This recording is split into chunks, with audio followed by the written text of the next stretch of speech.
Čia berniukas. Jis gimė, kad taptų užkariautojų ir išgelbėtojų. Jis turėjo gąsdinti priešus ir rūpintis tais, kuriais reikia rūpintis. Jis turėjo tapti siaubingai galingu ir vat berniukas užaugo. Jis stovi gyvenimo aušroje ir pagaliau gali leistis į kelią, kuriame laukia tie tikri, nekartoniniai priešai. Ko gero neįmanoma misija ir galiausiai gražuolė. Bet ar jis leidžiasi į kelią? Na, po velnių. Mūsų berniukas kažkodėl įsikasęs į žemę, nesugeba pakelt rankų ir yra niekam nepasiruošęs mižnius. Taip va. Jo akis pritvinkusios ašarų ir šiuo metu jis labiausiai nori prasmegti ten, kur kol kas yra tik jo kojos. Tai praeina visi berniukai. Visi. Nu, kai kurie gal tik ant mirties lenkščio. Bet visi. Dauguma čia arba nusibaigia, arba pradeda gyventi iliuzijų pasauliuose. Tačiau yra ir kitokie berniukai. Čia tie, kur visgi sugeba tapti galingais ir pradeda priešus kapoti. Visi berniukai nori tapti tokiais.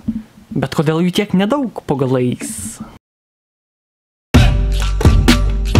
Nuo berniuko iki vyro turi vykti 3 dalykai.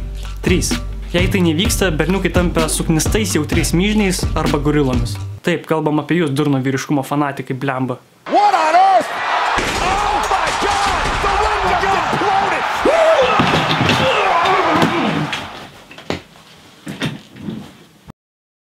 Nors gal jau geriau tai, nei tragiški sugriuvę myžniai. Vyras privalo išmokti derinti abu pasaulius. Ir myžniaus, ir gorilos. Tokie vyrai, kurie sugeba derinti abu pasaulius, yra baisiai nuostabūs, bet baisiai pavojingi. Kodėl pavojingi?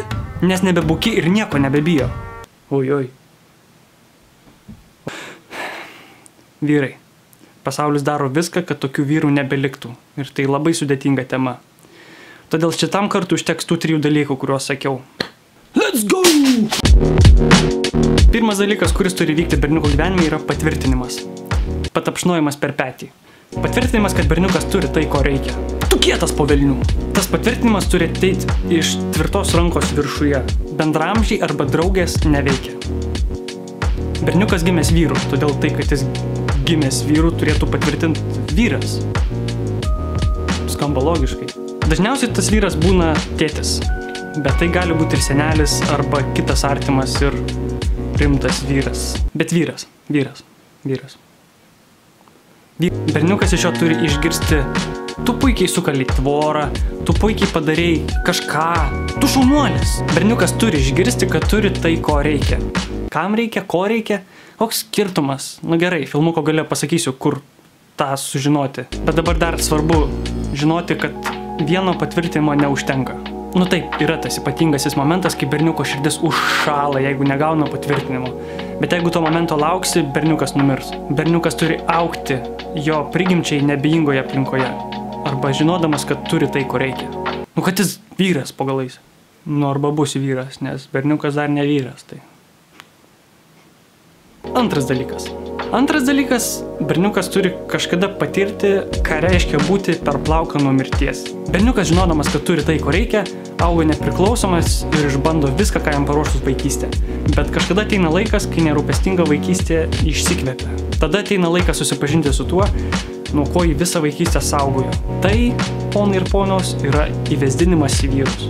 Arba supažindinimas su nedraugišku pasauliu. Čia berniukas turi patirti išbandymų, kurių jam dar nėra tekę patirti. Kai jis visą tai pereina, jį turi pasitikti jo artimos aplinkos vyrai ir pasakyti: dabar tu vyras.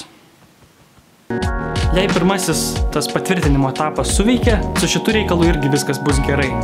Bet jeigu berniukas turėjo bėdų, tai šitie vyriški išbandymai berniukas suvalgys.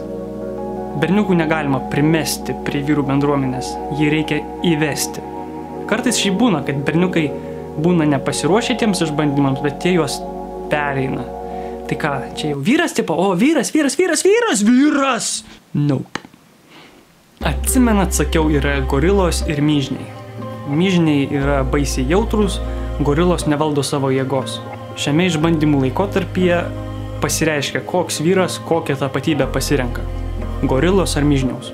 Gorila dažnai atrodo patrauklesnė, nes ji nepaiso skausmo, yra pavojinga, bet berniuko vaikystė kartais neleidžia tapti gorila. Berniukas myžniaus tapatybę pasirenka tada, kai jis supranta, kad gorilos pasaulis yra žiauriai iškryptas ir bukas. Bet iš baimės gauti snukį jis yra paralyžiuotas veikti. Kodėl neveikia gorila? Dėl to, kad gorila sugebės įveikti visas kliūtis, nušluos viską savo kelyje, bet ji nežinos, kaip rūpintis tais, kuriais reikia rūpintis. Jei berniuko vaikystė praėjo teisingai, berniukas naudodamas ir gorilos, ir myžniaus tapatybės nugalės sunkumus ir taps vyru. Tačiau jei ir čia jam nepasiseks, jis kris į dar gilesnę duobę, kur kartais nebetoli ir grabas. Jei pirmieji 2 etapai, švelniai pasakius, berniukui neįvyksta sklandžiai, labai mažai tikimybė, kad berniukas prieis 3. Bet sakykim, viskas vyko gerai. Kiekvienas berniukas, kad ir kaip puikiai ėjo jo gyvenimas, vaikystė, vis tiek kažkada būna sužeidžiamas. Juk negyvenam rytojaus pasaulyje.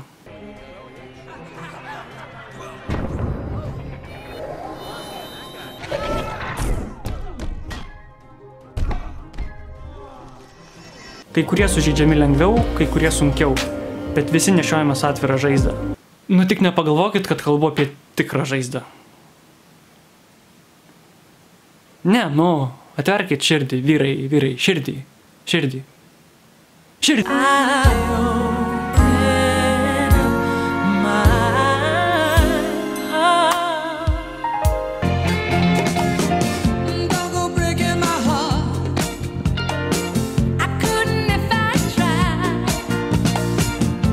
Tos žaizdos galima labai ilgai nepastebėti, tačiau ateina laikas, kai ta žaizda pradeda kalbėti, reikštis. Kartais vyrai subręsta pakankamai, kad patys atrastų žaizdą. Ir tai yra paskutinis berniuko išbandymas prieš tampant tuo nenugalimu, siaubingai geru vyru. Ta žaizda dažniausiai būna padaroma vaikystėje ir ji visada beveik susijusi su tuo klausimu, ar aš turiu tai, ko reikia. Tačiau dabar jau neužtenka vien išgirsti, kad turi tai, ko reikia. Žaizdos lopimas yra baisiai sudėtingas procesas ir jo trumpai nepaaiškinsi, bet jo metu skauda dar labiau nei per tuos vyriškumo išbandymus, per kuriuos tu prieini per plauką nuo mirties, tai blemba. Tai paskutinis levelis berniuko žaidime. Jeigu jis sugeba išgyti, jis yra pilnai pasiruošęs leistis į nesibaigiantį žygį, kovoti su tikruoju priešu ir išgelbėti gražuolę. Jei pagyti neišeina, nieko tokio, bet ta žaizda tave persiekia visą gyvenimą ir kažkada su jie susitvarkyti vis tiek reiks. Berniuko gyvenimas žiauriai suknistas, bet baisiai ir nuostabus. Bet dėl to, kad baisiai suknistas, tikrų vyrų užauga labai mažai. Ką daryti mums? Jungkime kitą YouTube video.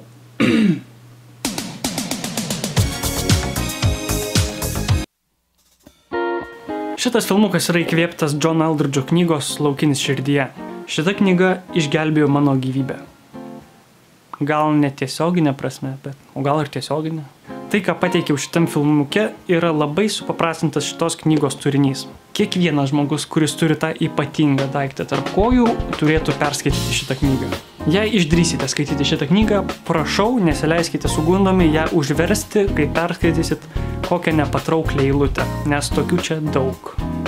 Ši knyga daugeliu atveju bus nemaloni, skaudi, nepatraukli, bet čia rašoma labai svarbi tiesa.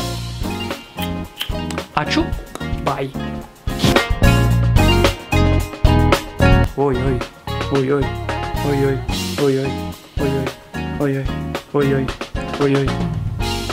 Gerai, užteks.